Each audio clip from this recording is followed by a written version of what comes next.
Okay, here we are again. Good evening, everybody.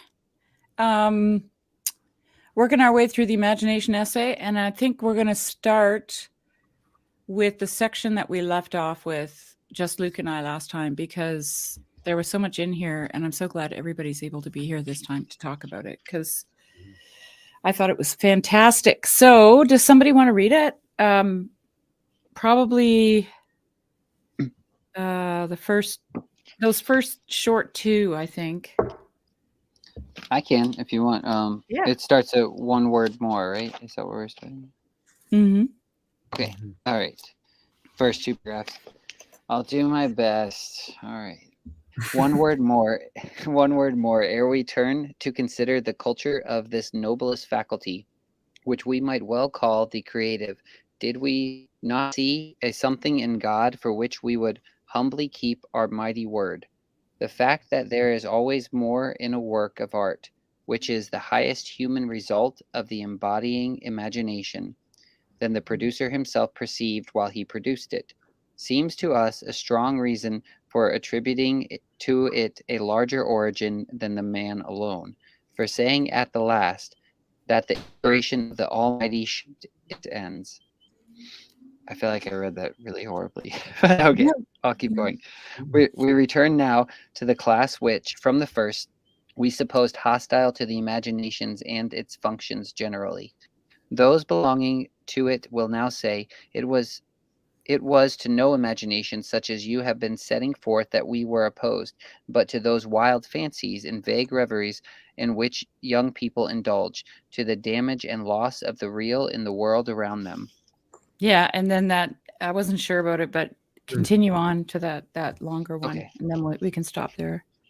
And we insist you would rectify the matter by smothering the young monster at once, because he has wings, and young to their use, flutters them about in a way discomposing to your nerves, and destructive to those notions of propriety of which this creature, you stop not to inquire whether angel or pterodactyl, has not yet learned even the existence, or if it is only the creature's vagaries of which you disapprove, why speak of them as the exercise of the imagination? As well speak of religion as the mother of cruelty, because religion has given more occasion of cruelty, as of all dishonesty and devilry, than any other object of human interest. Are we not to worship because our forefathers burned and stabbed for religion? It is more religion we want. It is more imagination we need.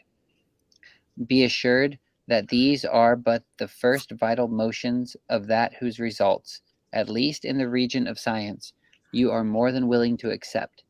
That evil may spring from the imagination, as from everything except the perfect love of God, cannot be denied, but infinitely worse evils would be result of its absence.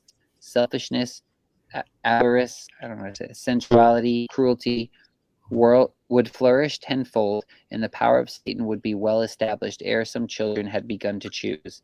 Those who would quell the apparently lawless tossing of the spirit, called the youthful imagination, would suppress all that is to grow out of it. They fear the enthusiasm they never felt, and instead of cherishing this divine thing, instead of giving it room and air for healthful growth, they would crush and confine it, with but one result of their victorious imposthume fever and corruption, and the disastrous consequences would soon appear in the intellect, likewise, which they worship. Kill that whence spring the crude fancies and wild daydreams of the young, and you will never lead them beyond dull facts. Dull because their relations to each other and the one life that works in them all must remain undiscovered. Whoever would have his children avoid this arid region will do well to allow no teacher to approach them, not even of mathematics, who has no imagination.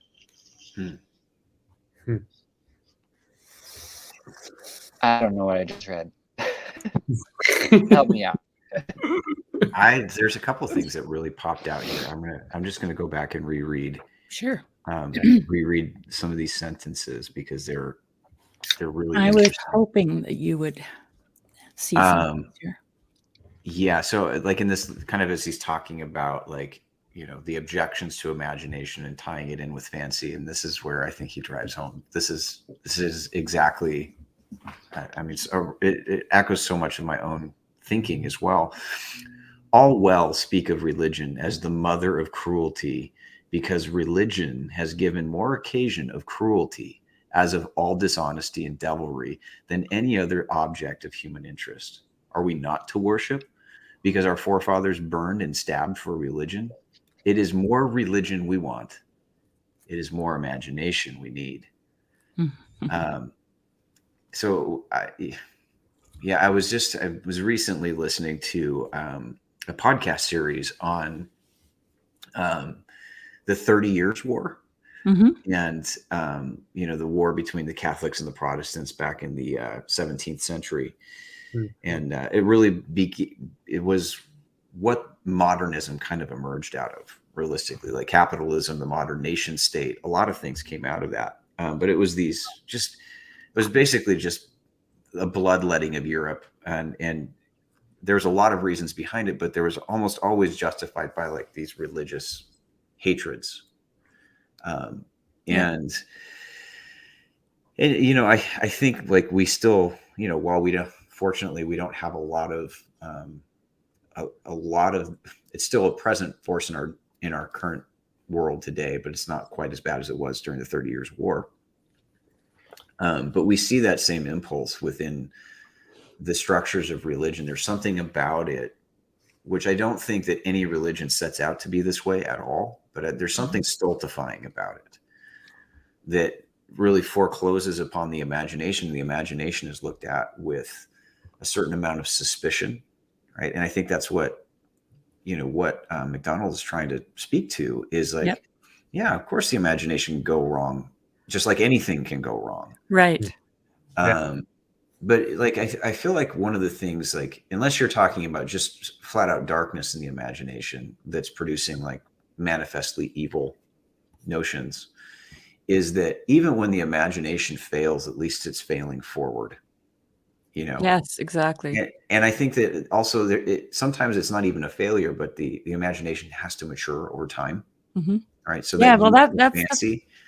And so I think that there's a lot of power there because, MacDonald is, coming out of his own religious context and seeing how stultifying and cruel it could be.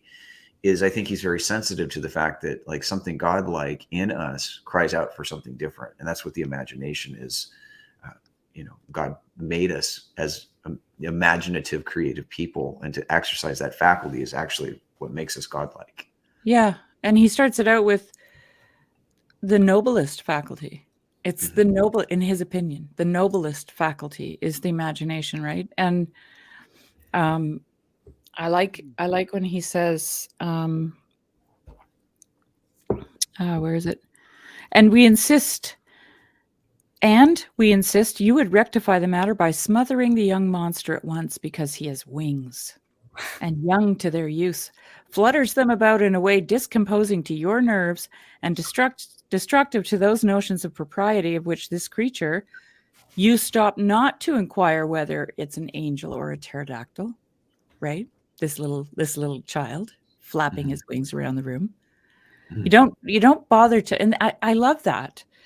Like you literally don't bother to inquire of the child where he is in his imagination. Are you an angel? Are you what are you doing? Right? Instead, they just smother. That's the word he uses, and I think do you think, Sherry? Do you think that, and maybe Luke and Jason can answer this too if they want to, is like, do you think that maybe one of the reasons why people, especially from like a religious background, may hold the imagination in a degree of suspicion is that they're afraid to be wrong? Oh, definitely. I think that lies at the bottom of a lot of things. We were talking about this on the Voxer recently. Like I said, I just, actually, okay, here's an interesting example in that regard about being wrong. So I was talking to Joseph. We were talking about translations, and he was just making the point that the Hebrew is just so amazing, like, and as soon as you translate it, you've something is lost in the translation, right? Mhm. And then what, right? The question becomes, oh, and then now what? And then I said that then you suffer, and then you learn. That's the way I look at it. Like if something, I honestly think, and also the Holy Spirit is at work. So, the Holy Spirit's going to illumine what you can handle out of the passage. It's not Mhm. like you can no longer read the Bible because it's a translation. Like that just seems absurd to me, Mhm.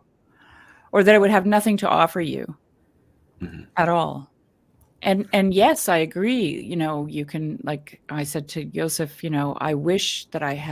I was wishing I knew fluent Hebrews when I was doing the book of Job, because it's a poetic book.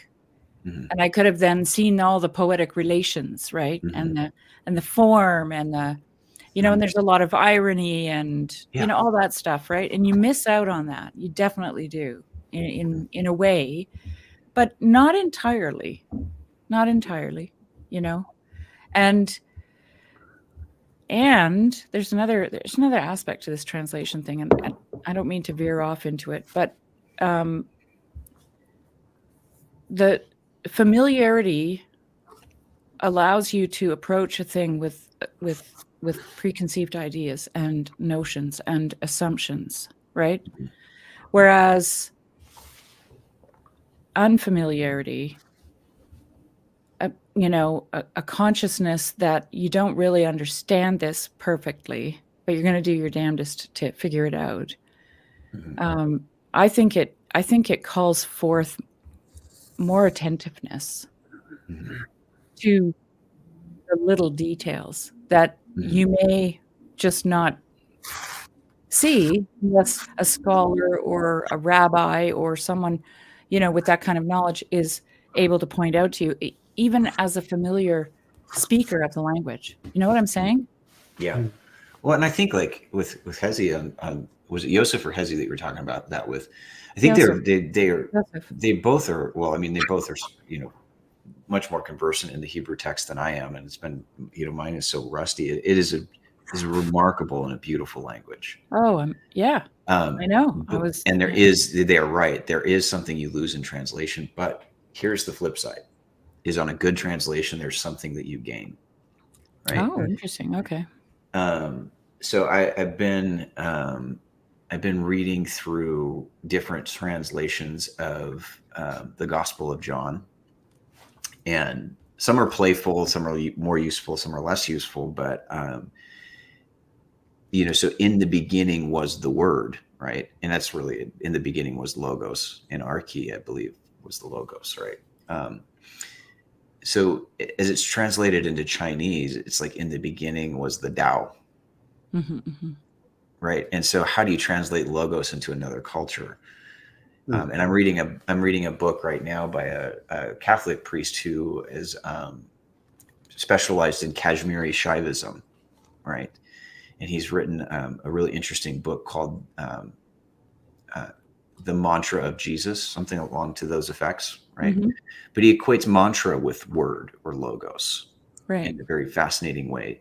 And in a sense, there is a way that a quality translation, even if the terms don't totally connect, sometimes what a great translation can do, or an interesting translation can do, is it can amplify that original meaning by saying, this is how this translates into how I understand it. Right. And Right. there's even a really fun, playful translation of, and I'll have to look it up. Maybe I'll dig it up here, because it's really a playful, but it was written by a guy that was into technology, like a contemporary translation. So he talks about, in the beginning was the code, and the code was with the programmer, and the code was the programmer. And it's a really, maybe you don't want to get away too much from the original, but it amplifies something there. No, that And it definitely is true. translates it into like a contemporary term. And so I think that there is and this is part of the creative task of translation, is like, you're never going to find a one-to-one equivalence in terms in different languages. Right. So you have to pick a word. Yeah. And if you pick a good one that's versatile enough, it can amplify that underlying original in some unique and creative ways. And I've got a fantastic example from David Bentley Hart's translation. I'm going to go ahead and grab that real quick. Yeah. Okay. One little sentence out of a verse in Second Yeah. Corinthians. I'll give the example here, but Sure. go ahead and discuss Yeah. while I'm grabbing that. Yeah. Well, what comes to mind just thinking about this is a little off the topic, but is incorporating mythologies, cultural mythologies also. Like, so in a sense, you're doing in a translation, like, you know, I'm thinking specifically of Athabascan First Nation languages because my brother-in-law's parents were, well, they weren't translators, but they facilitated a lot of translation into Chilcotin, the First Nations language here. And you know, get this, they had to first develop an alphabet because these people didn't have a written language, you know. And then a lot of the translation work was almost an exercise in comparative religion because you end up having to incorporate mythology in order for people to understand the concept, right? Yeah. Mm-hmm. It's super interesting. Yeah, it's really interesting. That's why I've really liked, I mean, I don't know that many stories, but I've looked at a couple of Hindu stories this year, and some of them are just incredibly fascinating. And there was one we looked at, me and Mitch and Christian Golden looked at, I think, it wasn't this year, it was maybe last year or the year before. And Mitch, and we're all like, look at this story, and we're like, what is going on with this story? It's so, there's something about it. And Mitch was like, oh, it's just like, what was it? Daniel in the fiery furnace. And we're like, that's it. It's like the same structure. It's almost the same story with just different characters. And it's incredibly fascinating that they pop up. Yeah. All right. So I have it now. But I'm curious, does anybody have a Bible handy? Maybe Jason, do you have a Bible handy? Yeah, of course. I know you do. Bible I asked nerd. you. I have right. one, but I'd have to get up and get it. Yeah. So go ahead and read 2 Corinthians 3, 4-6. What translation are you reading out of, by the way? New King James. Okay, perfect. All right. 2 Corinthians 3, 4-6. Yeah. All right. And we have such trust through Christ toward God, not that we are sufficient of ourselves to think of anything as being from ourselves, but our sufficiency is from God, who also made us sufficient as ministers of the covenant, of the new covenant, not of the letter, but of the Spirit. For the letter kills, but the Spirit gives life. Okay. All right. So Hart's translation is a total provocation. You got to hear this. Okay. So this is what I'm talking about. And like one of the things that Hart in his translation talks about, he tries to be pitilessly literal. He wants to be so literal, it's like punching in the mouth. Right. So if you go in and you kind of get a good interlinear and you've got a decent lexicon with you, you can kind of track with what he's doing. But it's very fascinating. So this is what 2 Corinthians 3, 4-6 reads in Hart's translation. And we have such confidence toward God because of the anointed, not that we are content to reckon anything regarding ourselves. Rather, our competency is from God, who also made us competent as ministers of a new covenant, not of Scripture, but of Spirit. Now, this is the provocation. For Scripture slays, but Spirit makes alive. Wow. Right. So the underlying word there is graphe in Greek for Scripture. Yeah. And but Is what's that interesting, yeah, so that's the letter and the Spirit. The letter right? kills. So, but he draws it out, and because the word graphe is used to demarcate the Scriptures, right? It's also what Paul used to talk about Scriptures. But if you kind of read in the context, oh, cool. If you read it in its context, like Paul's doing some really interesting things in terms of his relationship with the law and his relationship with the scripture, and what he's trying to drive us toward. And I want to tie this into the creativity point in a couple of ways. Is what he wants to drive us toward is a life that is typified as a life in the spirit, right? And you cannot have that through the letters that are inscribed on the tablet of stone, but something that is graven into the heart, right? And so it's a different paradigm of looking at things. So, I mean, of course, I believe that Paul's receiving this through revelation. I think that what Paul's also doing is he has a bold and imaginative way of communicating this. That's saying like something really decisive happened in Jesus's advent that doesn't discard the scriptures, because he talks about how glorious the ministry of death is, right? And he's speaking there about the Mosaic laws, that it's what exposes it exposes us before God. And that's a glorious thing. He's not trying to do away with it, but he's saying like this shows us and drives us to our need for God, but also to a need for a new paradigm and a new way of viewing things. And and then with Hart's translation, tying back to the translation question, is finding that word that really captures for us, because we're so used to hearing those translations, just like Jason read from us from the New King James, which is a good translation, right? But we're so used to hearing these things. We're so familiar that we can no longer be shocked because we can't see it anymore. And then somebody like Hart comes in and with this boom, scripture slays, which is kind of a metal way of putting it, but, like it's a jarring. When I read it the first time, I literally had to like look at it like 4 or 5 times. What did I just read? And in some senses, that makes me feel like a sense of empathy for these original audiences when they're reading what Paul's writing. Yeah. Because you're hearing, there's so much scripture that you hear over the years that you just kind of, it's like this droning sound in your ear, right? And this gives it this is what I was talking about. Who was that? Julian of Norwich said, unfamiliarizing the familiar, right? Is precisely that. Yeah. In that process of becoming unfamiliar, you're having to potentially bridge translation gaps that have never been bridged before. Like then you end, like, this is what I'm saying, then you end up in a sort of comparative religion mode, and you're making connections, right, with old mythologies. It's a beautiful song by the Bar Brothers, Old Mythologies. Sorry, go ahead, Luke. I guess my question would be is how much of this does tap into this more of like the Joseph Campbell sort of studies where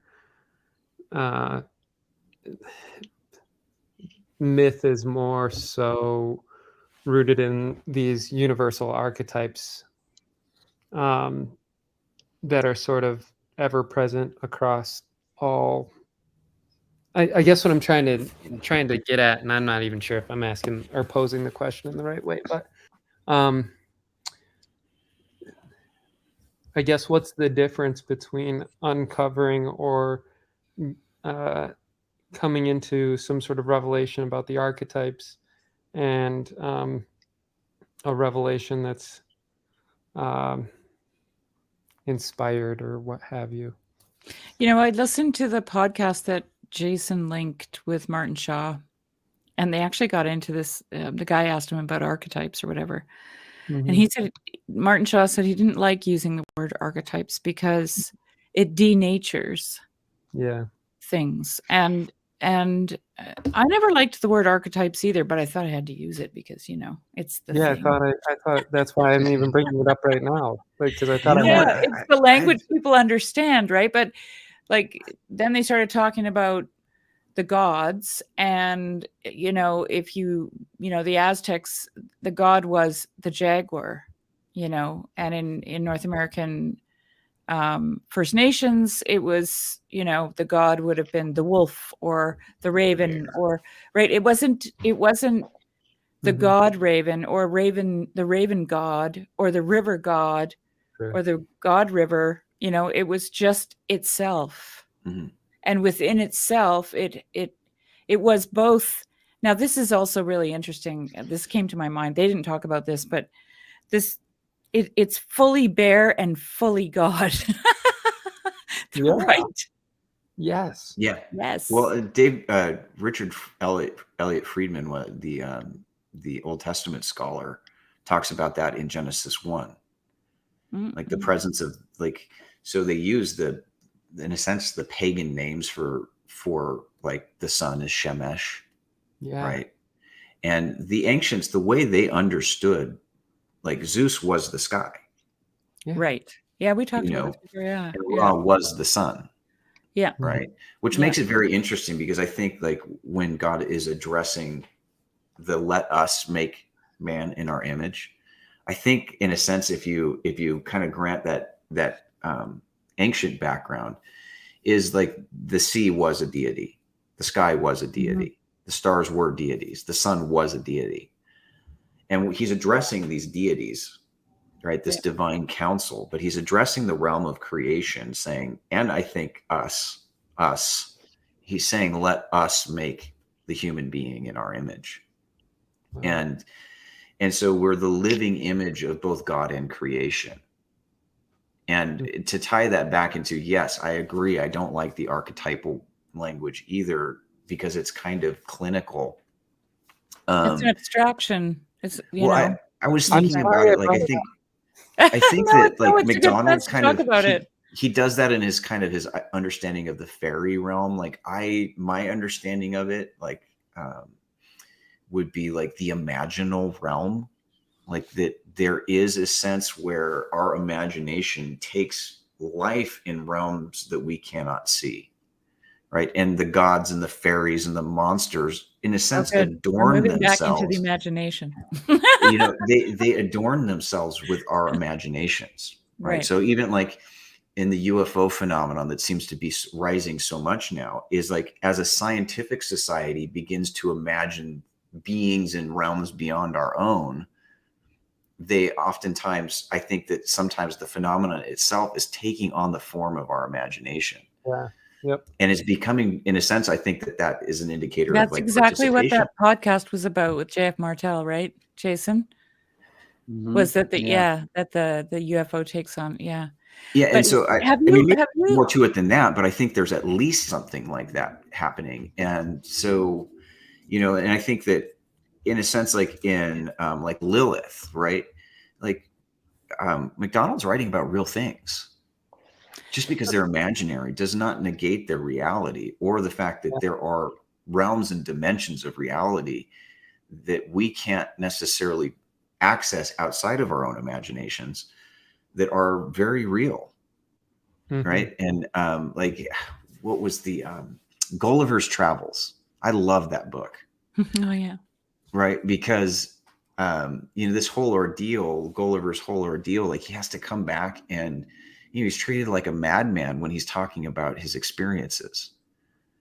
And, you know, and it's kind of this satire of, like, the lack of imagination of his contemporaries. Well, get this, okay? So this, I stumbled across this reverend from, let me see here. I got his Wikipedia up. His name is Robert Kirk. He was born in 1644 and he died in 1692. Did you just brought check him it out? up? Yeah, no. I was mentioning this book twice. I may have mentioned it to you as well, but it was I think you mentioned it today, and that's why. okay. Maybe that's I what can it was. remember. I'm sorry, Yeah. Jason. Because Yeah, I think I was mentioned it. mentioning it to Craig as well, and I was like, I read this book like 2 years ago, and I need to reread it because it seems like be coming up. Or at least a weird synchronicity for me. I've been hearing people bring it up lately, but So he wrote a book called The Secret Commonwealth, and it's of fairies and fauns, and what's the other one? The Secret Commonwealth, and elves. apparently, and elves, yeah. But there was I don't know where I read it now. I'm just constantly, collecting information. Yeah, right I don't know here. where I'm getting I it got from. that one in my bag too, Oh actually. yeah, is that it? Yeah. Oh, that's It's really thin. short. It's very I thin. thought, Jason, I was thinking to myself, uh-oh, I think we found the next thing to read. Yeah, this would be good. This would be fun. For But sure. anyway, I don't know where I read this, but oh man. Oh, I think it was in a First Things article by David Bentley Hart on this book. Okay. Okay. And he mentioned that John Milbank said that North America didn't have any fairies. Like we didn't have fairies, just, I know this article too. Yeah. You know the article? Mhm. And that there was but then David Bentley Hart points out that fairies are local to you. So you have to be from a place in order to see the fairies. Oh Okay. my And so when the English went to North America and they were traipsing around, and he used Newfoundland as an example, they actually wrote that there were no fairies in Newfoundland. They couldn't find any anywhere. There's no fairies in this place, but that's because they weren't from that place, right? And of course, in First Nations folklore and everything, there's lots of fairies, and so yeah, and to me, in a way, in a sense, Jason, this ties into the podcast about UFOs and what Jed was just saying about how, they could be a product of the imagination. Not that they're not real, right? Just as the fairies are not saying that they're not real, but that they are somehow connected to place. And then this gets to, because this is how my brain works. So you guys are taking a travel with me. Is I was listening to the Piranesi podcast with JF Martel, and he was talking about the fact that he loves place in novels and not plot. And then I got to thinking about plot and place in novels. He made the example of Game of Thrones, that Game of Thrones was essentially just about place. And it started going downhill when they tried to put a plot in the story, right? Yeah. And as a reader, he said he often can figure out a plot before it's come to its fruition. And so he gets bored with the novel, right? There's only so many plots. Right. Whereas with place, you're just constantly exploring and digging in. And of course, the imagination is fully engaged, with place. So anyway, there's a whole bunch of stuff there. But yeah, well, I think like that's one of the things, like when I write fiction, and it's been a while, and I've got some more that I've got brewing. But one of the things that I approach setting as is character. Yeah, the place it's a living character, just because like our world is alive. Yes. And like certain places, if you've ever been to, a particularly beautiful spot in nature, it evokes something in you. It's calling out to you in a way. And so, great authors, they're whether you go from Kafka's like kind of weird, dark places that are in his novels, or, Proust, or, some of the, like I love Steinbeck. I feel like he captures California so well. Like when he writes about California. When you're reading Steinbeck, you feel thirsty and impoverished. And this deep sense of longing. Right.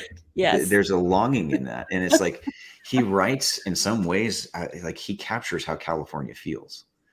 Like the real California, not just the Hollywood. What? I had the weirdest thing happen to me. I was watching Malcolm Guite, a Malcolm Guite video. And how he does this little, come on in, kind of thing, and you go in and he sits down and he pulls out this pipe and he starts talking about the pipe. and the tobacco, and then he stuffs the pipe and he lights it, and I could smell it. Mm. And I actually wrote in as a comment, I said, when you lit that pipe, I could smell it. I know that sounds really weird, but you know, but and you were talking about this too last time, Luke. You're talking about hygge, you know, the Danish word hygge, and how you could almost like smell a stew just thinking about it, you know. Yeah, it's just interesting, the whole idea of plot and place. But we're getting way off track, so let's try to focus back here on the essay, because it's too good to lose track of.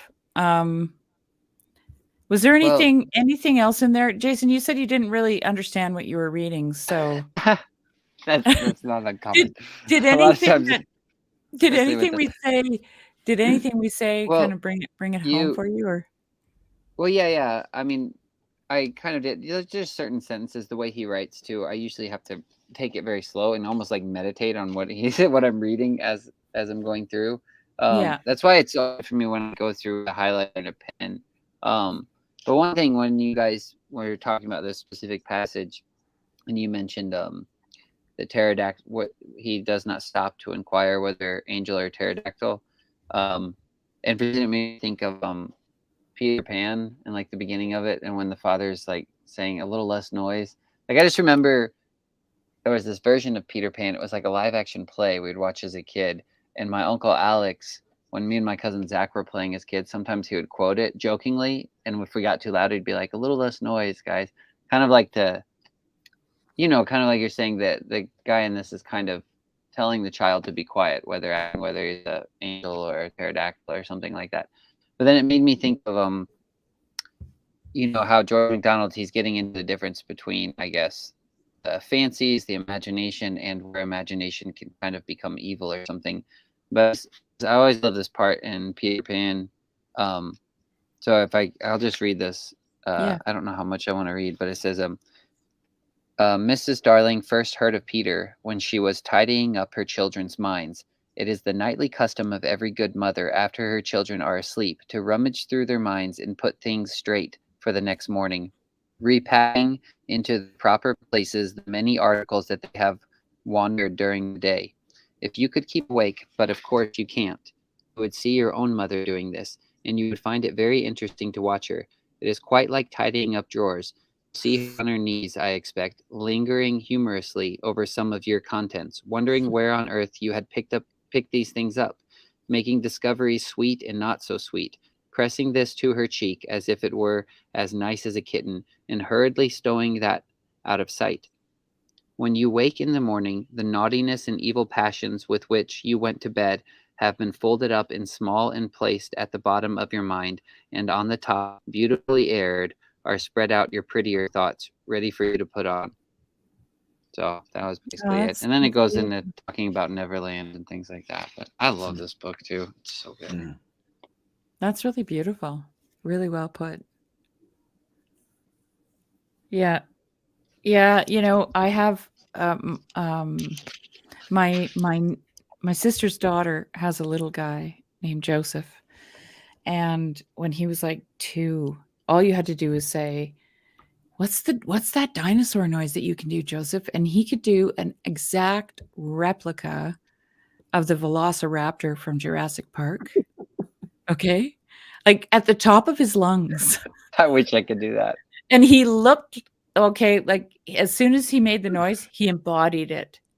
Right. He was a Did he get the claws out? Oh yeah. And his neck went really long, and he was calling to his friends. Like you could just see his eyes were somewhere else, Anyway, we were at this gathering on a reserve, and we were in this huge hall, and there's all these people there, and everyone was eating. It was very echoey.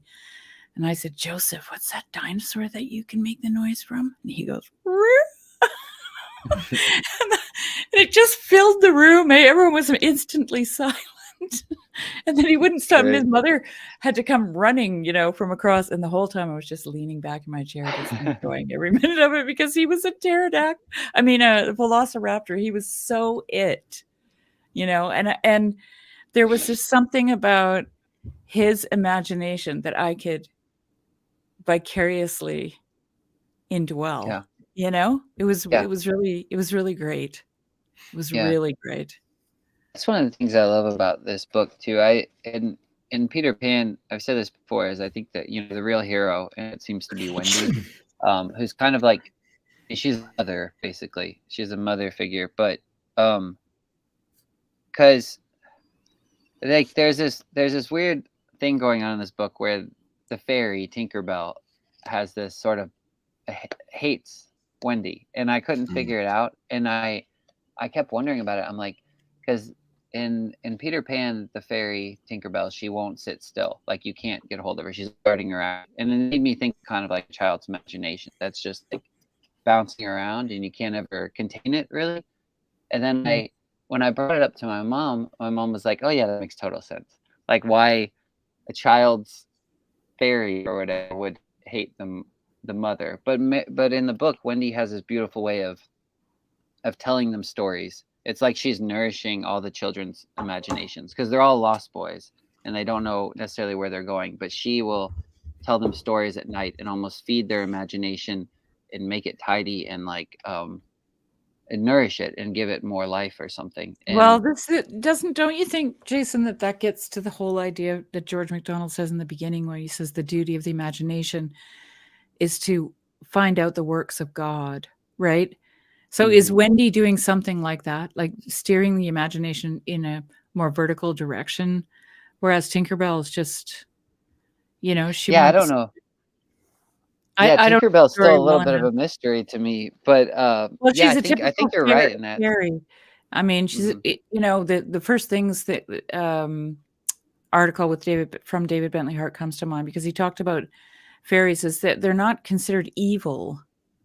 They're not evil, but they're mischievous, and they do things, right?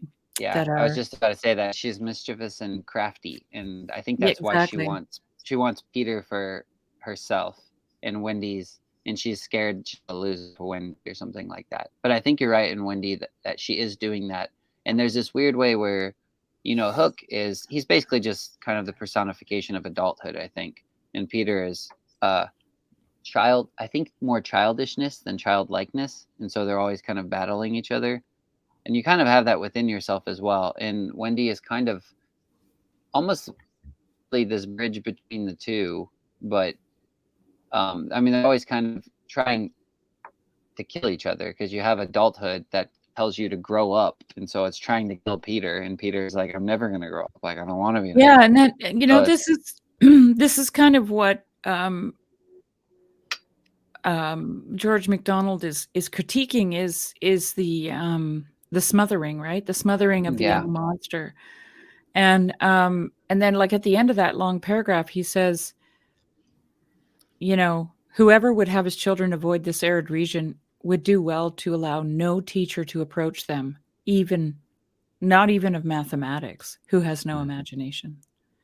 Yeah. So, well, do you mind if we continue reading? Because I skipped ahead, and it's so good. okay, let's do it. Yeah, let's do it. Yeah. So I'll jump in and read from where we left off. Please do. I love this. Me. So, okay. But although good results may appear in a few from the indulgence of the imagination, how will it be with the many? We answer this, that the antidote to an indulgence is development, not restraint, and that such is the duty of the wise servant of him who made the imagination. But will most girls, for instance, rise to the useful uses of the imagination? Are they not more likely to exercise it in building castles in the air to the neglect of houses on the earth? And as the world affords such poor scope for the ideal, will this habit breed vain desires and vain regrets? Is it not better, therefore, to keep that which is known and leave the rest? Is the world so poor? We ask in return. The less reason then to be satisfied with it, the more reason to rise above it into the region of the true, of the eternal, of things as God thinks them. This outward world is but a passing vision of the persistent true. We shall not live in it always. We are dwellers in a divine universe where no desires are in vain, if only they be large enough. Not even this world will do all not even in this world do all disappointments breed only vain regrets. And as to keeping that which is known and leaving the rest, how many affairs of this world are so well defined, so capable of being clearly understood as not to leave large spaces of uncertainty, whose very correlate faculty is the imagination. Indeed, it must, in most things, work after some fashion, filling the gaps after some plausible plan before action can even begin. In very truth, a wise imagination, which is the presence of the Spirit of God, is the best guide that man or woman can have. For it is not the things that we see most clearly that influence us the most powerfully.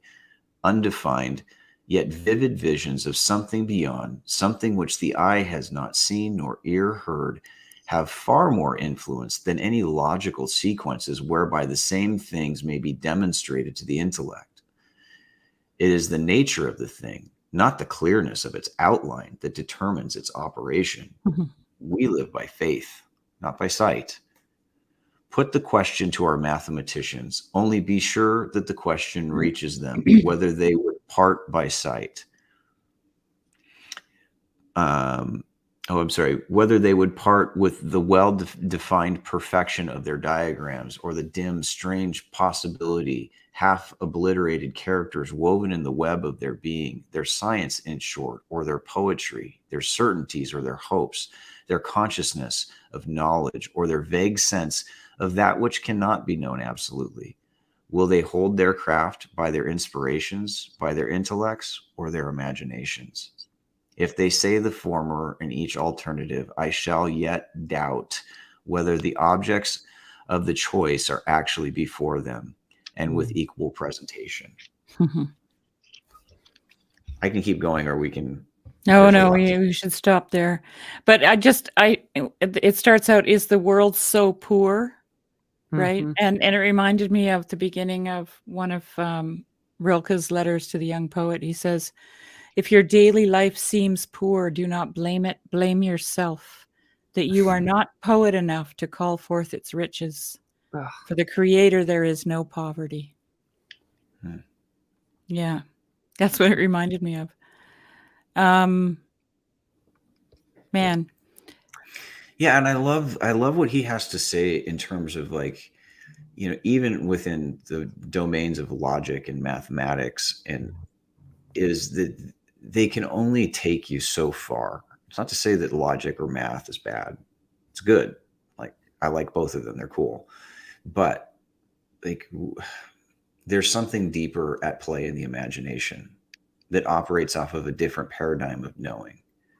And a kind of like a wise imagination, like he talks about, like like McDonald is talking about, it is able to, at least at some level, intuit realities beyond what can be seen. And and he doesn't exclude mathematicians from having an imagination. No, clearly not. Right? Like, the best insights from mathematics come from most imaginative people. Yeah, like I remember, I think in one of our first conversations, I quoted a ton of Einstein quotes on the imagination. Right, he was very big on the imagination. I mean, can you? I was just going to say imagine. Can you imagine? You know, trying to conceptualize time and space with no imagination. And, you know, I think that that's what a lot of science is doing now. Like, oh, totally. Right? Yeah. Yeah. So I guess my question, I'm curious to hear what your thoughts are. Just like an open question is,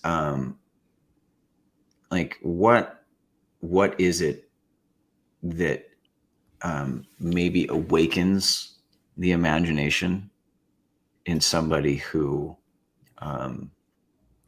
may find it, you know, maybe because he's kind of answering the skeptic here. Like, he's trying to answer all the yeah buts. and he's doing a wonderful job of it. But my question is like, what is it that convinces somebody who may be skeptical that the imagination is just fantasy? It's just, there's nothing to it other than it's just your imagination. You know, what inspires somebody to be able to then see the imagination like McDonald's talking about here? I'm just interested to hear what you guys think. Luke, you haven't said much. I know. My mind's all over the place.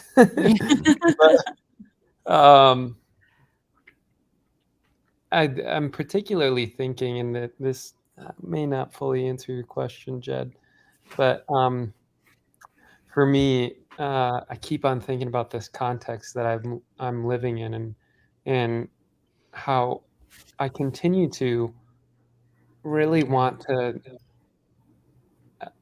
imagine the possibilities of what could be cultivated at the scale of just like this tiny little city block that I'm living in, or this exchange of a few households that I'm in communication with, and so in community with. So it's like but I have like this, like, it feels so depressing because like my imagination is constantly squashed, and it's because I'm living in this like almost impossible scenario for what like I want to do, but at the same time it's like that drives me to like want to continue to grow my vision and make it bigger. Like just because I'm running up against this like hardship or what have you, or these like road stops, that doesn't make me want to. I don't need less imagination. I need more imagination. I need a greater vision. So I'm constantly holding out hope that like if I continue to try to envision and reawaken this imagination despite these constant like pitfalls that I'm running into, it's like, is it worth doing? Or do I just, for instance, the other thing is I could just give up and get out, and that's like a lot of and I just don't want to do that. Well, I don't know. Like I've seen pictures of your yard, and it's like amazing. It looks probably, it probably just pops in your whole neighborhood, like, you know, and but not to give away a whole bunch about, your yard, but I don't know if that's all true, but when you asked that question, Jed, what I was thinking about was oftentimes the characters in George MacDonald's novels, they're not living within the imagination, and they cross that threshold, right? And it's actually a journey, right? So like in Lilith, it starts out with he sees the librarian go by, and then he double takes because he's like, was that a raven? Was he a raven? And then he looks at him again and he's no, he's just the librarian, And so you get these little flashes, these little glimpses of, I think, what we were talking about before, where the gods are fully bear and fully God, right? You know what I'm saying? You get this glimpse, right, of the super or supranatural, or the magical, or the whatever within the mundane. And I mean, I would call it the sacred, actually. That's what I would call it. So you get that little glimpse, but the first time you miss it, or you dismiss it, let's say. The second time it catches your attention. The third time you run after it. Yeah. And I think that's your entrance into the imagination. Sure. Because that seems to be what happens in his novels. Like, I'm thinking about Phantastes too, because he's going through his father's secretary in Phantastes, and he has to, because his father's passed away or left him, at a certain age, he gets the estate, and he ends up meeting this fairy woman, and she's very tiny. But she's very imposing, like in the way she speaks to him, and he's not impressed by her because the first thing he says to her is like, "Well, you're so tiny." And she's like, "Oh my God, here we go," And he has a great line in there about her size. I can't remember it right offhand, but then she makes herself as big as him. She goes, "Okay, just to help you out. How's this?" Kind of thing, right? And those are the things that we have to get past, right? Like we have to get past believing that small is inferior. Sure. But even like things like that. I don't want to like double down on where I'm at necessarily, or make it too personal. But like I've even talked with Jed in the past too. Like my imagination definitely like gets squashed. Even like I start trying to imagine a future where I have any sort of like I've been a tech pessimist for however long. I don't even know. So like me allowing myself to like actually contend with like a future where I have some sort of like room in my imagination to envision a future where technology is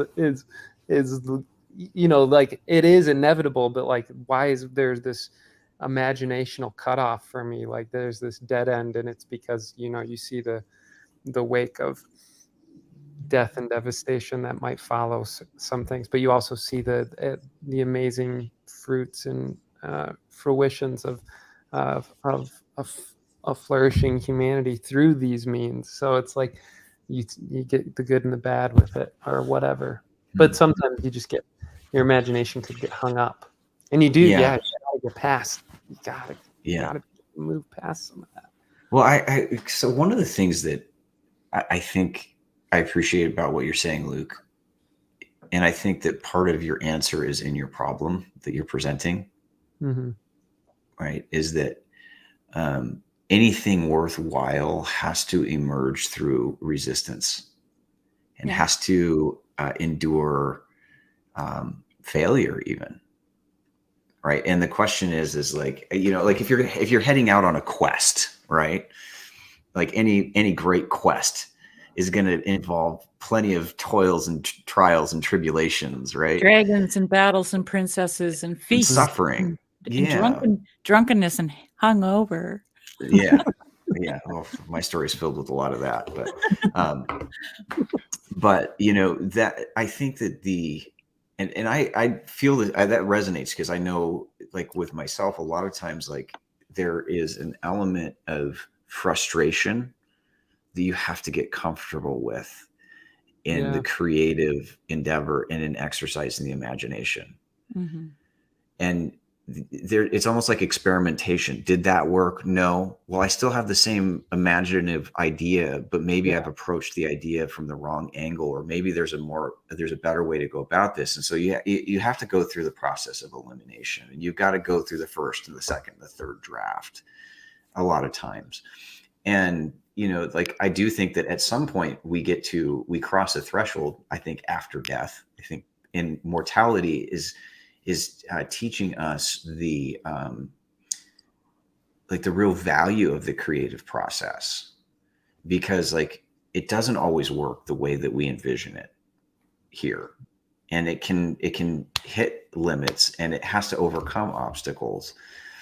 And if you were able to just create and imagine at this effortless level that we all wish we could do, you don't appreciate like the kind of, in a sense, there's so much spontaneity and creativity and imagination, but there's a lot of just grinding hard work that, it's like the person who's always got some great idea, but never does anything with that because they don't sit down and discipline, like discipline themselves to read that book or to write that poem or to, you know what I mean? Is there's always the you know, like when you've got an idea for a poem and you sit down and you try to put pen to paper, and nothing is more terrifying than that blank page, because you're like, oh shit, I had the idea, but where are the words? You know?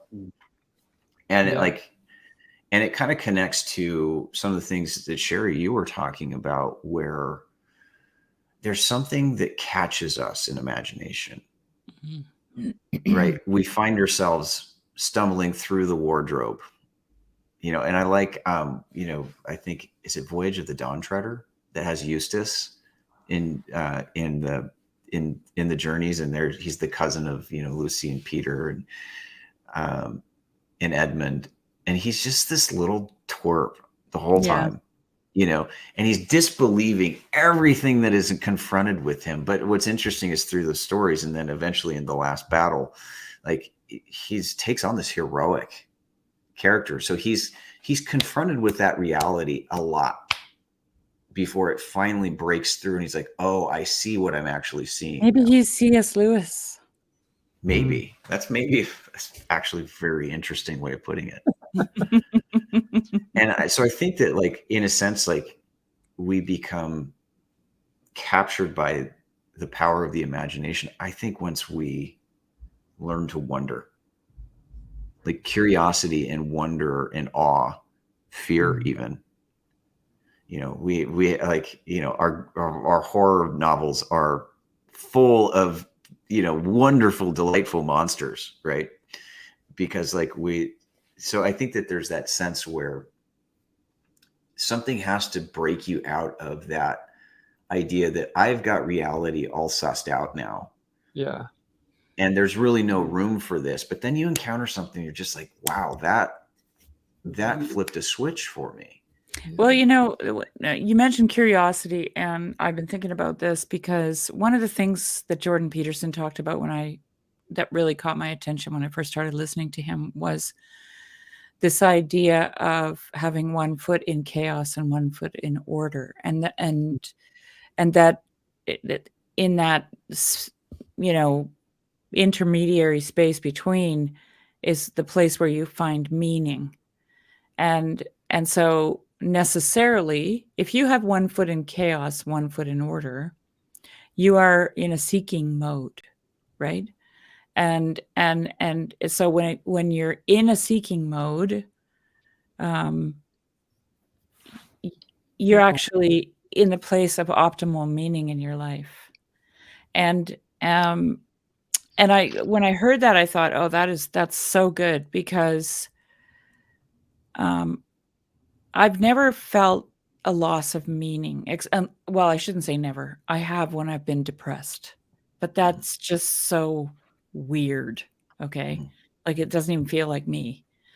But, you know, aside from that person, I've never really felt like a loss of meaning, but I've always had an insatiable curiosity. You know, I'm like, just ridiculous. Like I wonder, unsatisfied with the answers that you're getting. Like, there's more. That, and you know, okay, so it's kind of a family joke that whenever I would step into a room and say, Dad, I've been thinking, he'd go, no, don't tell me. Okay. And then one time him and my husband were comparing notes, because Dad said, does she ever say, Uli, I've been thinking? And Uli's like, yeah. And he goes, and you don't want her to go another step further, right? Because my mind is always like making these connections, and, you know, I mean, it got me into trouble, but it was, trouble. I did silly things. I did dumb things, you know, and, but I don't really regret them because I did them because I was really curious. Yeah. It wasn't going out to hurt anybody. Sometimes I did hurt people with my curiosity, but there was just something about my curiosity that I had no control over. You know? Yeah. So I think that's a really key component to cultivating a really good imagination. This is why when I came across jackalopes, I fully believed they were possible. right? Because I have a great imagination, of course. Why Well, not? they've got to exist in that imaginal realm, right? Yeah. They, There are I mean, Yeah. and they do exist in the physical now too. So you're not wrong there either. I can go buy you Yeah. one if you want. Oh, really? Oh, bad. well, Yeah, I mean, people make them. Yeah. Yeah. that's so funny. Well, hey guys, I have an early start tomorrow, so I have to duck out. But Okay. I love talking about the imagination. It's so wonderful to be Yeah, able to thanks jump in here and Yeah, I'm Yeah. glad spend a you little time do. with I'm you glad guys. you join us, Jed. Thanks for coming All right, here. friends. Talk to you Yeah. soon. Okay, bye-bye. Bye. So When you were that talking about the, oh, sorry, go ahead. no, you go. You go. Oh, I was just gonna say the order and chaos thing. It reminded me of it always makes me think of the angel in Revelation, where it says, "I saw still another mighty angel coming down from heaven, clothed with a cloud, and a rainbow on his head. His face was like the sun, and his feet were like pillars of fire. He had a little book open in his hand, and he set his right foot on the sea and his left foot on the land. And he Mhm. cried with a loud voice as the lion roars. And he cried out, 7 thunders uttered their voices." So I don't know. It just always makes me think of that. Like What I'm sorry, I missed that for some reason. What made you think of that? when you were talking about Jordan Peterson and how he says you can have to Oh, the have one foot in chaos. 1 foot in the sea, 1 foot on the land, 1 foot in order, 1 foot in chaos type of thing. That's interesting. Yeah. Yeah. And it reminds me, I mean, I love just all the imagery in that one little verse too. Like you have this mighty angelic being. I feel like the language is very specific. And he has a rainbow on his head. So he's crowned with, like the throne of God is surrounded by a rainbow. And George MacDonald uses this same image of the rainbow in his book, and The Golden Key, talking about the imagination. It's got all the This colors is in of the the book of spectrum. Revelation, right? This angel. Yeah. Because we did this. We talked about this in the Emil book, Apocalypse of St. John series that we did.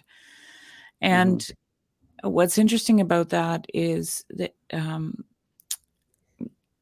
so it's also talking about in that section, I believe, talking about the beast and the little beast, the beast with the little horn. And one beast lives in the water, one beast lives on the dry land, right? And to the anthroposoph, like Emil Bock, Rudolf Steiner, those guys, the beast in the water is the luciferic tendencies. Water being the passions, your emotions, all those things, and the beast on the dry land is the Ahrimanic, which is the machine. And that angel standing there. Can you read that section, Jason, of like what happens after the angel is standing there? Oh, the angel. Well, he utters something, and then let's see. The angel whom I saw standing on the sea and on the land raised up his hand to heaven and swore by him who lives forever and ever, who created heaven and the things that are in it, the earth and the things that are in it, and the sea and the things that are in it, that there should be delayed no longer. But in the days of the sounding of the 7th angel, when he is about to sound, the mystery of God would be finished, as he declared to his servants the prophets. Then the voice which I heard from heaven spoke to me again, saying, "Go, take the little book which is open in the angel who stands on the sea and on the earth." So I went to the angel and said to him, "Give me the little book." And he said to me, "Take and eat it, and it will make your stomach bitter, but it will be sweet as honey in your mouth." So I took the little book out of the angel's hand, and it was sweet as honey in my mouth. But when I had eaten it, my stomach became bitter. And he said to me, "You must prophesy again about many peoples, nations, tongues, and kings." So I'm not sure if that's the part I think you were talking about was chapter 13, where it's got a beast coming from the sea and a beast from the earth. Yeah, but he makes is the angel in that chapter too? The angel, because he makes a comparison between the angel and anyways, I'm gonna end up talking about something I can't remember very, very well. But Grim has a question here. Yeah, I thought that was a good question. Yeah, I thought that was. Is there any connection between imagination and prayer? Yes. Well, I think this gets I think this gets into the whole idea of now I'm not sure if I'm going to be able to put it together properly, but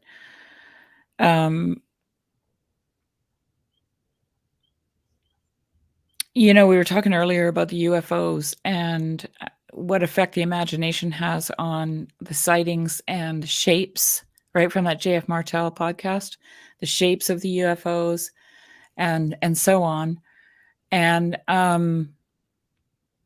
so there's some kind of corresponding or connective tissue between imagination and making something real. Maybe it's the create. I'm going to listen back to this and say, "Oh, you're so dumb. Why don't you just?" It's that taking from the infinite and making something finite, right? Something real. It's the creative process, and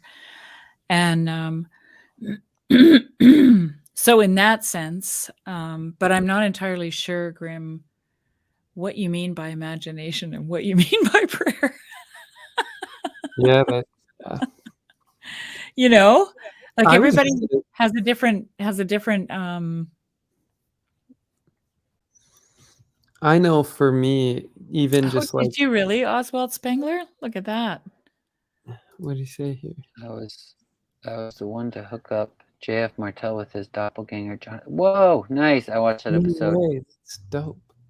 That I was went on really- a excuse me. I went on a JF Martel binge watch after He's I listened good. to that He is. podcast. And Yeah. I have so many questions for that man. I hope can have a conversation with him.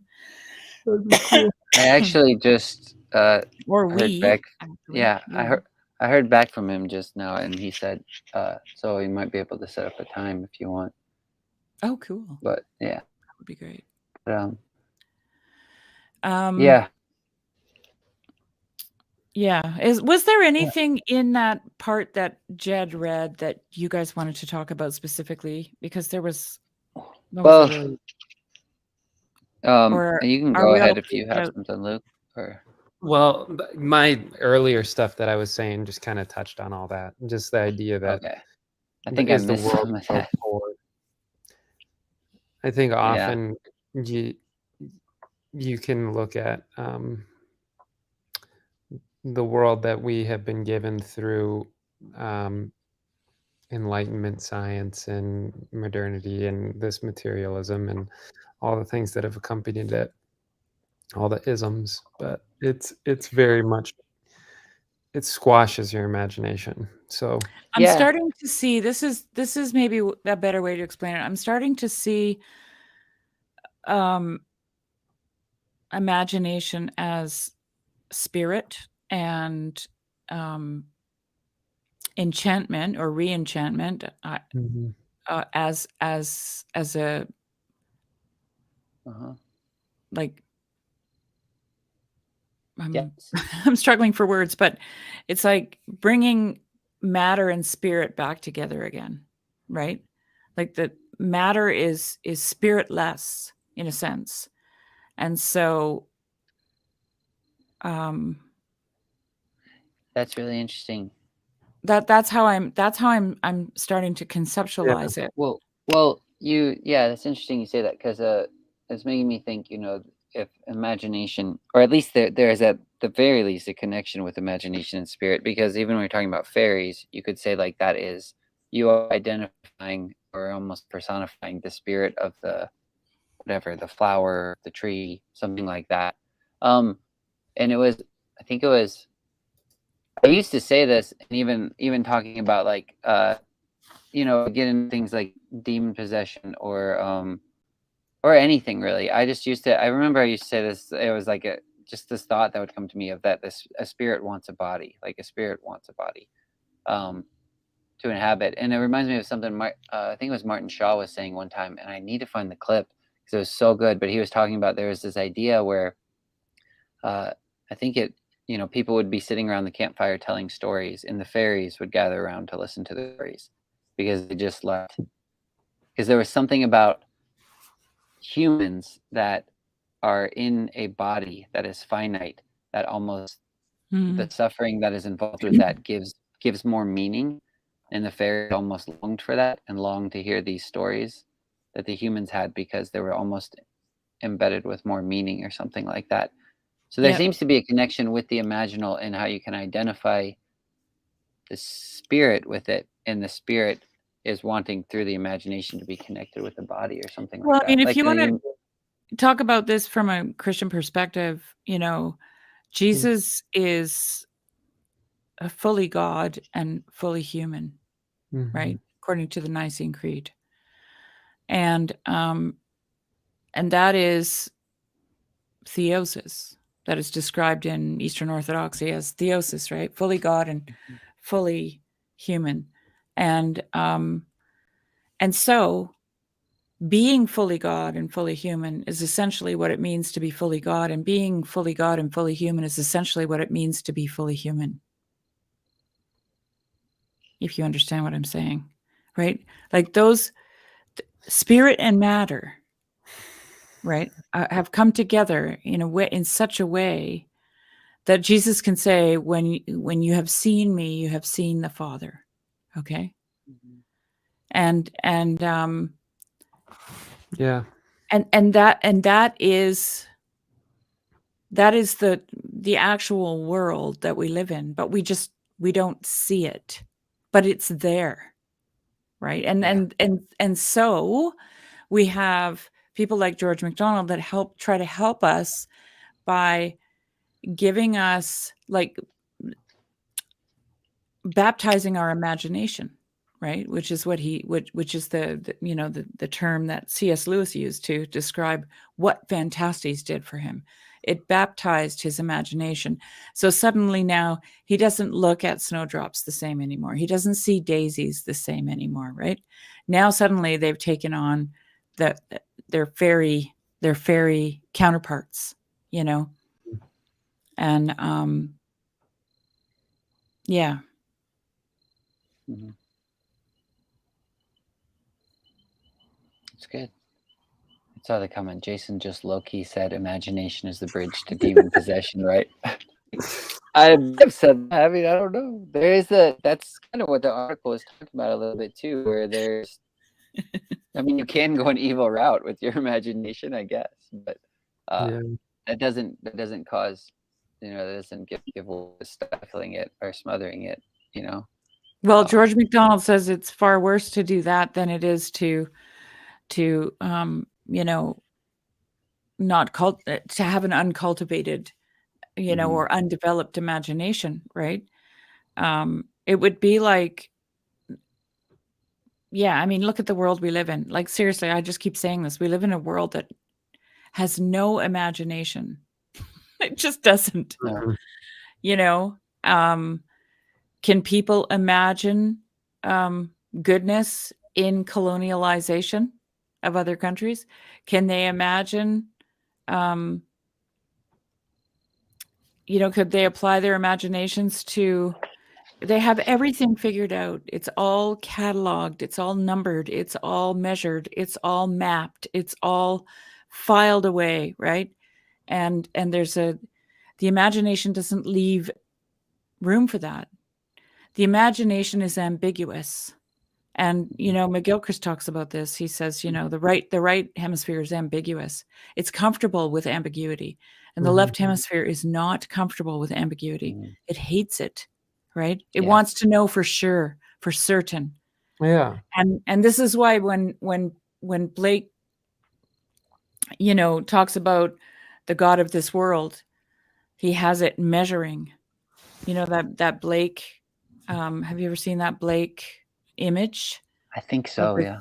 flaming God, and he's got a compass and he's measuring, and the God's name is Urizen, and if you say it, it's your reason. Mhm. Your reason. Mhm. Okay. That's Right. rationality.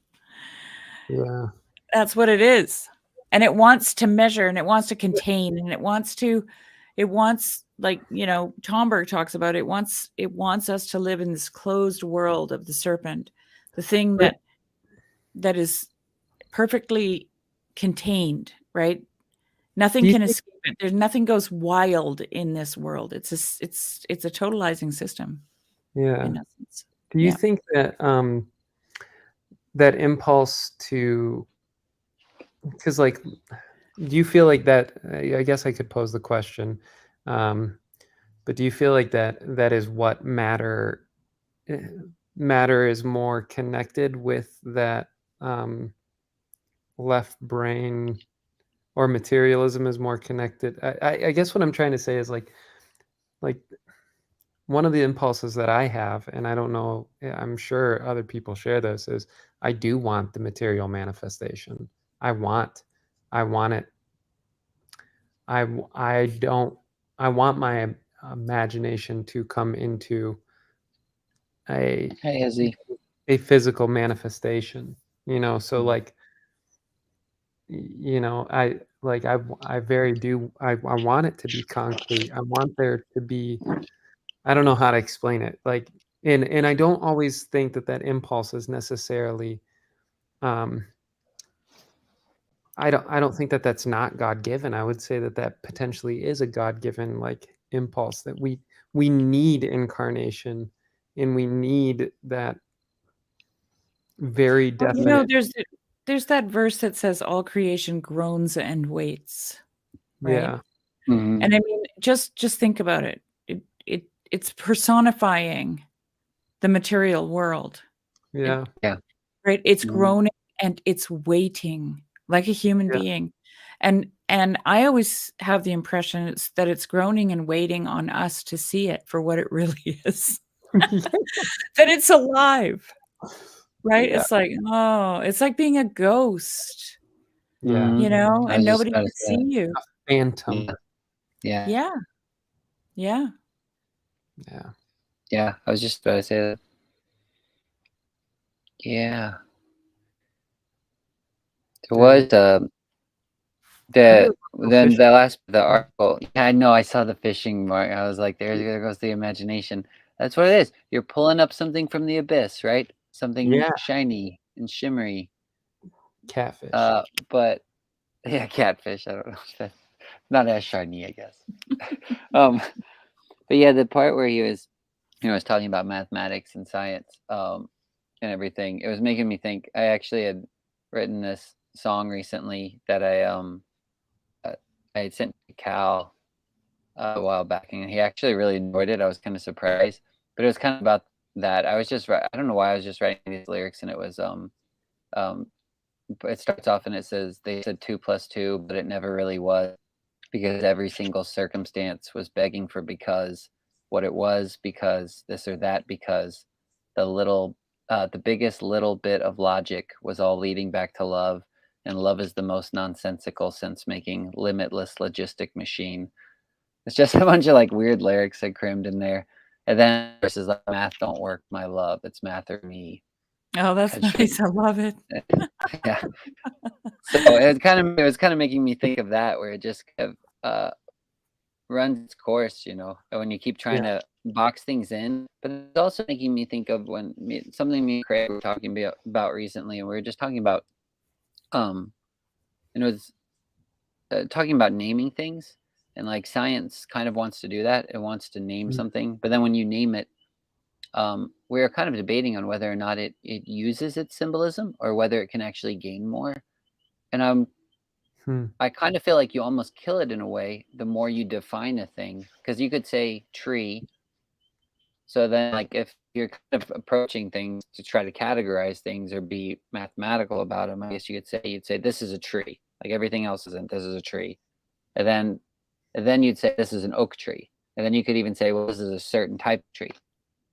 But each time you get more particular, you can almost kind of Yeah. draw more symbolism out, because the oak tree is not like another tree. So when you refer to an oak, it's like stronger, it's more sturdy, but then you're taking away from it a little bit too.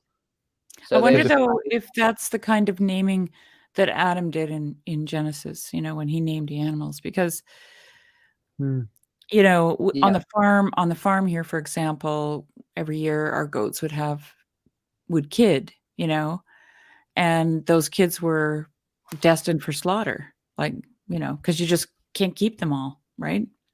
Yep. And Mhm. and the kids would want to name them. And so the first year we had goats and they had their babies, we let the kids name them.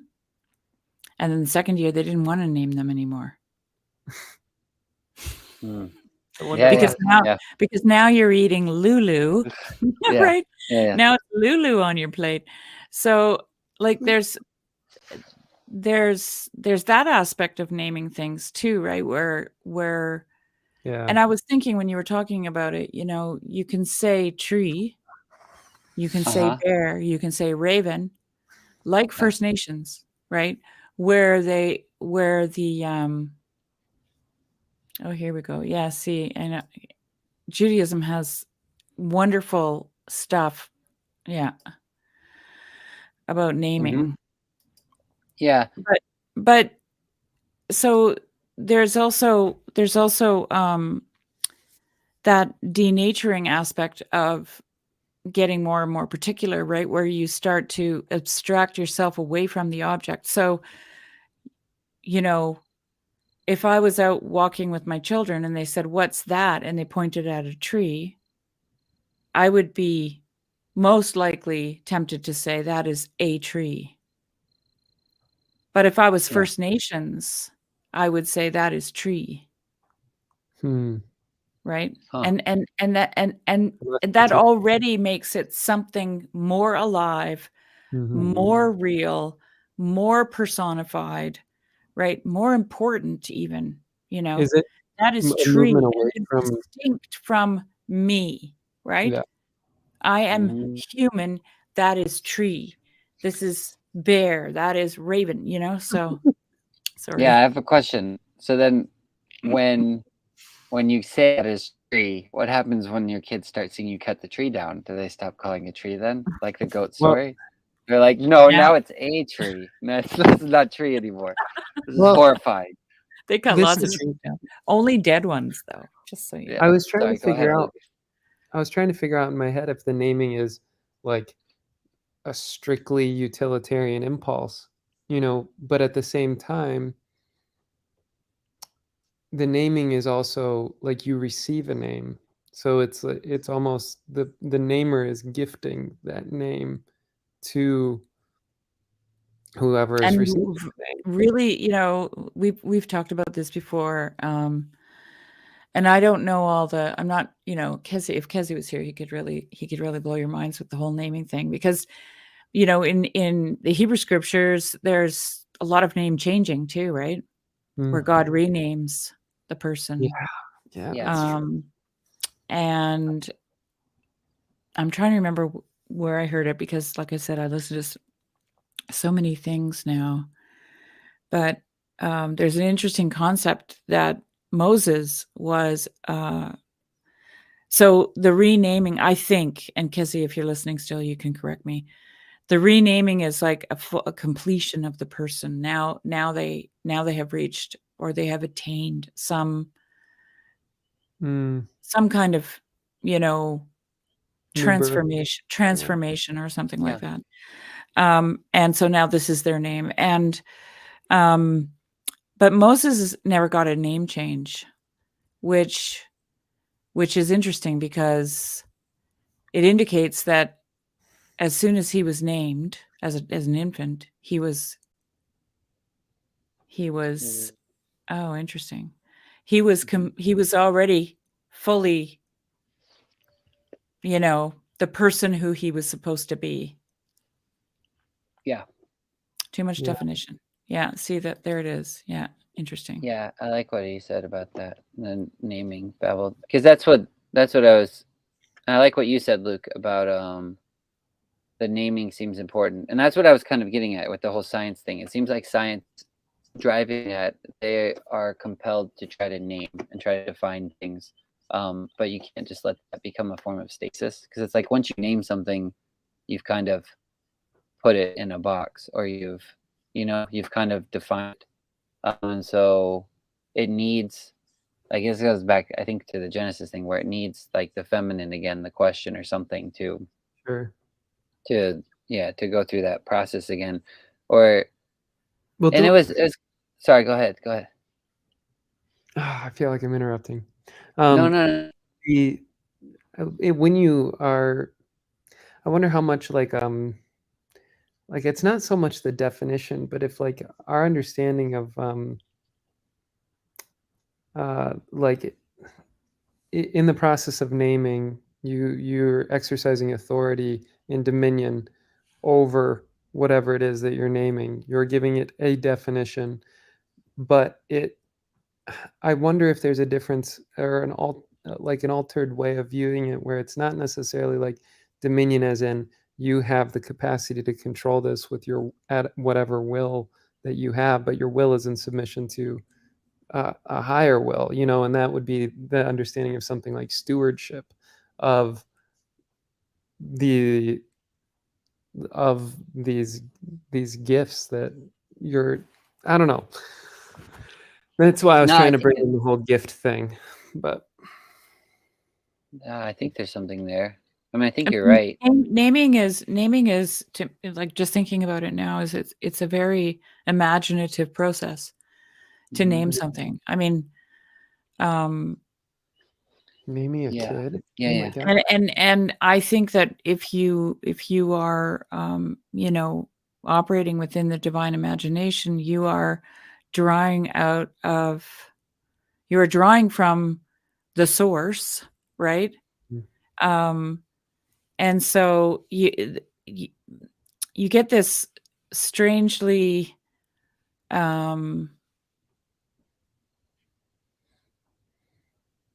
what's the word I'm looking for?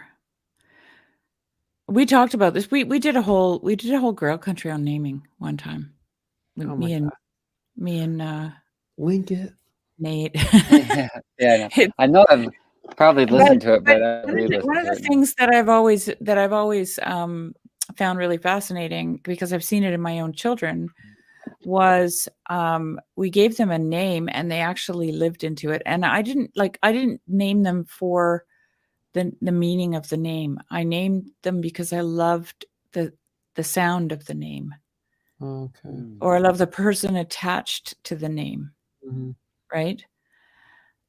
So my oldest daughter I named after an aunt, and who I loved. I just loved her. She was a wonderful person. And my son I named after Nathaniel in the New Testament. And my youngest daughter I named after a First Nations elder that I met, who was just really special. And I didn't know what those names meant, right? But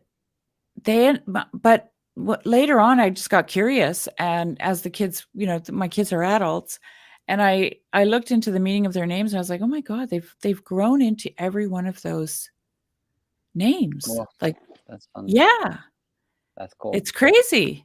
Yeah. And so then I started wondering, well, did I come up with that name? Mhm. Yeah. Yeah. That's interesting. Yeah. Yeah. Yeah. Because it's an It's really cool. imaginative process, right? And if I am taking the essay that we're supposed to be discussing seriously, that I'm living and moving and having my being in God's imagination, Yeah. right? That's one of Then, the best lines of the whole essay. yeah. Yes, naming children is a profound experience. Yeah. Yeah. Yeah. And there's something very secret about naming them. Yeah, it's interesting. There's Divine imagination of the future. Yeah, it's prophetic. Yeah. Yeah. There's also, he named Abraham, Sarah, Jacob, but there's also Solomon got a name change. Well, I don't know if he got a name change, but he had two names because he called him Jedediah as well. Speaking of Jed, who was just on here earlier. I changed my name to Lukey. That's not my real name. Oh, I like it. It's cute. Thanks. There's a song. There's a song by Great Big Sea. Do you guys know Great Big Sea? They were a Canadian band from Newfoundland. Is it And bluegrass? they sang a lot of like Newfoundland folk music, you know? That sounds fun. Oh yeah. Well, they were a lot of fun. And they have a song called Lukey's Boat is Painted Green. Lukey's boat is painted green. I'm Oh my boy. goodness! I just typed Lukey's in boat is Lukey's, painted and green. boat was the first. This was the first thing that came up. Wow. It's a great song. All right. Jacob names be it L, but the final definition is on condition that he makes it back. Oh, Bethel. Is that right? Is that what that means? Bethel? Bethel? Bethel. Bethel? Bethel. Okay. My goodness. Learn Newfie English, Hezzy. My goodness. I'm just kidding. Bethel. Okay. Nice. Whoa. Final condition that he makes it back. Yeah. Final definition is Oh. on the condition that he makes it There's- back. There's one other thing that you guys will be No, I familiar don't with it, know. but it's George MacDonald that when we were reading. So it's the last paragraph we were talking about science, mathematics, kind of disenchanting thing, and there was a couple of times where he said it like almost, what is it? Trading the imagination for like kind of a dulled sensory realm or something. But it made me think of the shadow and Phantastes. And he said, but the most dreadful thing of all was that I now began to feel something like satisfaction in the presence of my shadow. I began to be rather vain of my attendant, saying to myself, in a land like this, with so many illusions everywhere, I need his aid to disenchant the things around me. He does away with all appearances. And shows me things their true cut and form. And I am not one to be fooled with the vanities of the common crowd. I will not see beauty where there is none. I will dare to behold things as they are. And if I live in a waste instead of a paradise, I will live knowing where I live. But of this certain exercise of his power which soon quite cured me, turning my feeling towards him once more into loathing and distrust. I don't know. But Doesn't that was- sound like the left hemisphere? Yeah. Yeah, it does. Yeah. It's Mhm. also kind of like resolve, like of nihilism to a Yes, certain it's way. nihilistic. Yes, definitely. it's Yeah, at least very I have my certainty, right? I have Mhm. my certainty, and that's all it reminds me of Sam Harris, actually, right at this Mm. point.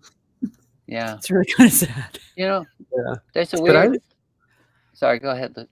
I've been there before, where even in the weird flip side, where it's like I've been so tossed in my own imaginational whimsy, where it's like, at least I've got this thing that's going to bring me back or ground me, like The where lamp. you almost are thankful for this like shadow or this I'm trying to figure out what it's like when you come through a U-shaped journey, and then you can look back at the bottom of the U and be like, wow, I kind of miss that place. That was the darkest place of my entire life. The shadow consumed almost all of me. And yet at the same time, that was I needed that. Or I don't know what I'm trying to say. Yeah. I'm just trying to figure out whether or not, like, I think I can identify with Anados in that particular scenario. Like, I've been there. So what do you guys have to say here? Reenchantment versus rediscovering enchantment. I'm personally, I don't think things are re-enchanted. I think things are already enchanted. Like I said before, it's like all creation groans and waits, and it's groaning and waiting because it's like a ghost in the room and it just wants us to see it, right? Yeah. The world is enchanted, and I think we need to discover it. Yeah. I mean, I would agree with that for sure. Mm-hmm. Yeah, I think so. How aliens they're not extraterrestrial, they're just interdimensional. I like that. Luke, you were saying, I liked what you were saying, that there's this weird, so in that passage with George MacDonald, there's this weird like that side of your brain that's disenchanting thing is almost like stabilizing things and giving yourself land, you know? It kind of well, that's what it was making me think of. And that's what I was saying, like there seems to be like Sherry talking earlier about just having this what did you say? Insatiable like questioning desire where you just don't you're always questioning. And so Mm. that and that like because you don't want to get stuck in a place of stasis, and so like I encounter that as well, but it was making me think of the whole like 1 foot on the land 1 foot in the sea type thing too, and it's some Yeah. people are more like the stability, and there was this one line I was watching this show, it was the Lost in Space show on Netflix one time, but there was this one time, so they're in space, they're in the imaginal. They're in the heavens. They're in the waters above. They're out there. They don't know what they're going to encounter. It's all unknown. And they're lost. And she was talking about her grandmother. She was telling the story, and I thought it just stuck with me. And she was saying how she was getting ready to leave, and her mom was telling her before her leave, they were like kind of having this argument, and her mom said, "But if you go, who's going to look after the farm?"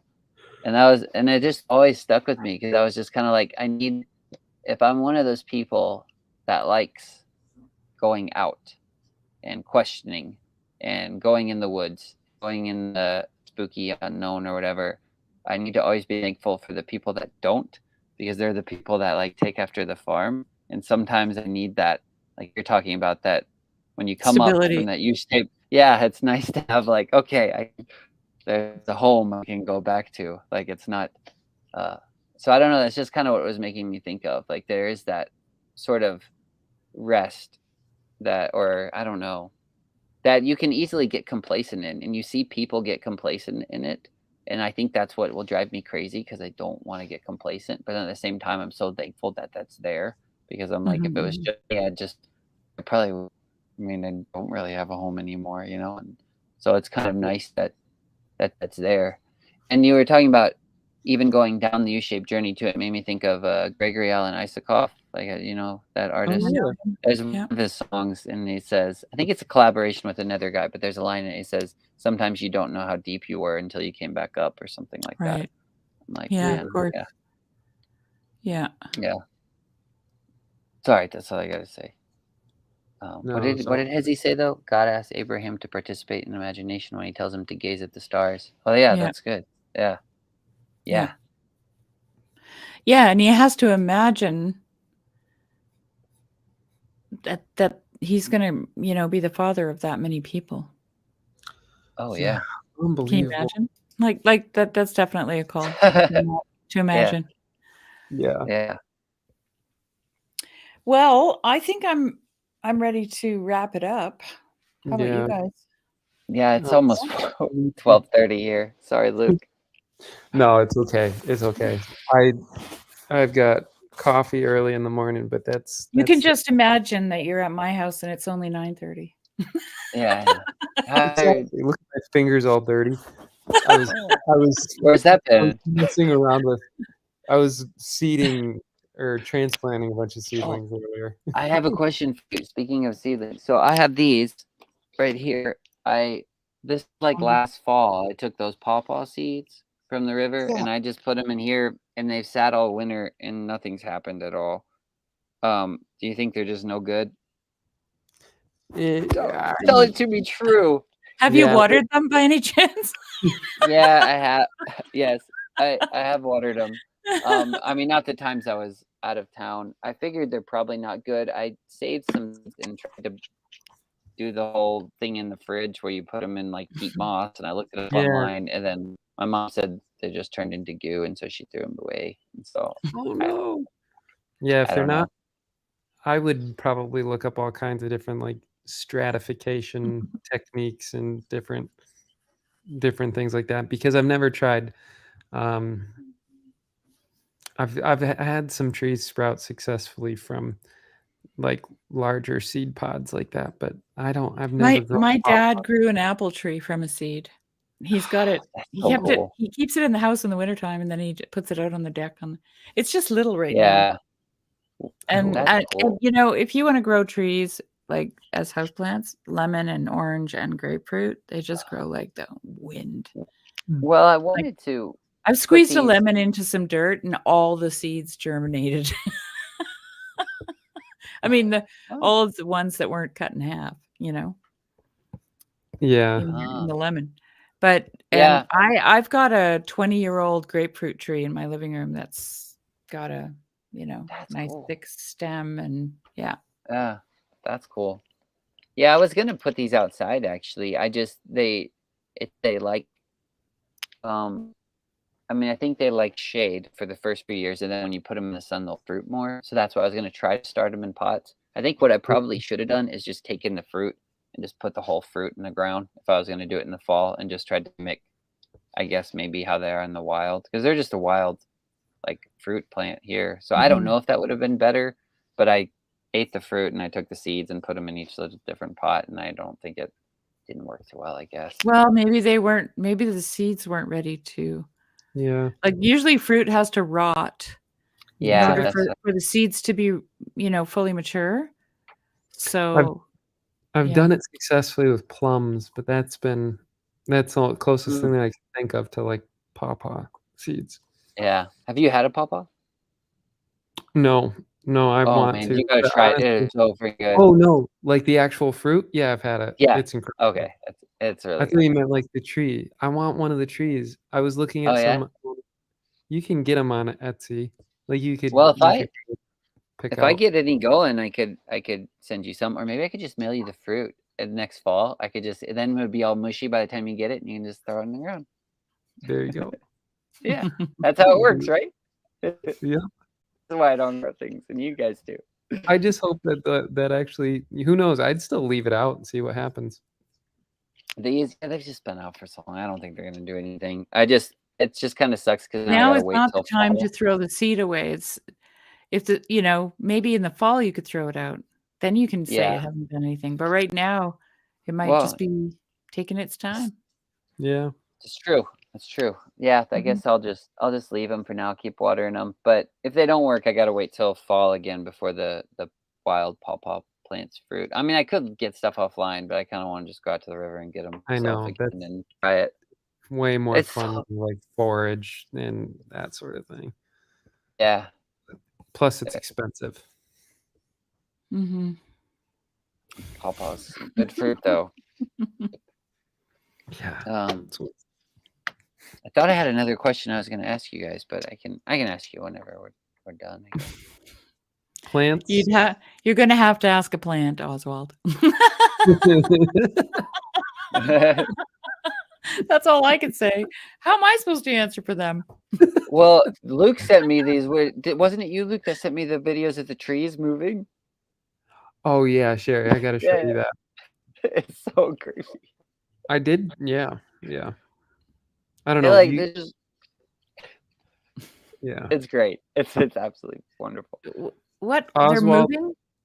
It's just videos. They just kind of the tree will just like just go across the ground. Yeah, it's super weird. I don't know. It's like kind of freaky. But I'll send that content along.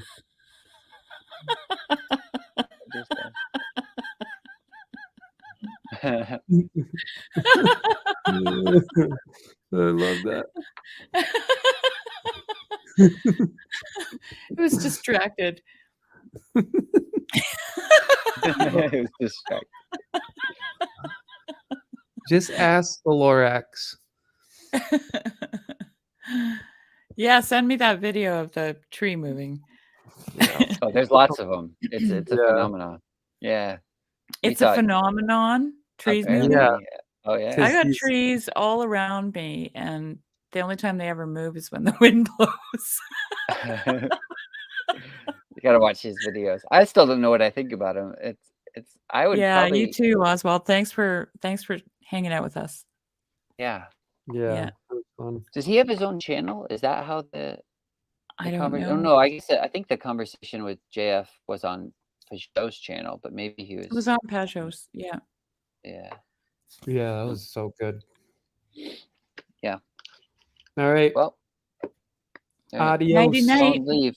And if you end the stream real quick, don't leave yet, guys. Okay. All right. Okay. All right.